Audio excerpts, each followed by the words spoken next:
Hi everybody, and Happy New Year. I just want to take a minute to give you an update on what we were able to achieve this week.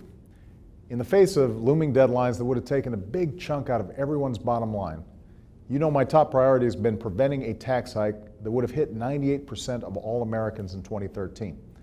Because the last thing middle-class families can afford right now would be to pay upwards of $2,000 more in taxes this year. And thanks to so many of you, because you made your voices heard throughout this debate, we've stopped that middle-class tax hike. But we didn't stop there. We extended tax credits for families with children and tuition tax credits that are helping millions of families pay for college. We extended tax credits for clean energy companies that are creating jobs and reducing our dependence on foreign oil. And we extended unemployment insurance for 2 million Americans who are actively looking for a job. Now, ever since I took office, my preference has always been to reach a bigger agreement that solves our hole and deficit problem in a balanced and responsible way. I'll admit that hasn't always been easy as I had hoped it would be. So instead, we're solving this problem in several steps. Last year, we started reducing the deficit through $1 trillion in spending cuts. And the agreement we reached this week will reduce the deficit even more by asking the wealthiest 2% of Americans to pay higher taxes for the first time in 2 decades. So that's progress. Just recently, Republicans in Congress said they'd never agree to raise tax rates on the wealthiest Americans.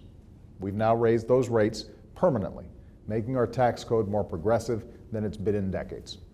Obviously, there's still more to do when it comes to reducing our debt, and I'm willing to do more, as long as we do it in a balanced way that doesn't put all the burden on seniors or students or middle-class families, but also asks the wealthiest Americans to contribute and pay their fair share.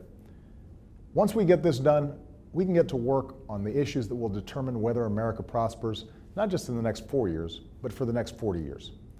Winding down the war in Afghanistan in a responsible way, reforming our immigration system and protecting our children from gun violence, freeing ourselves from foreign oil and the harmful effects of climate change, reforming our schools, and opening the doors of higher education to more Americans.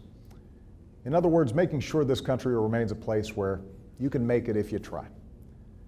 I know many of you devoted much of this year to our campaign, and I want you to know how grateful I am for that.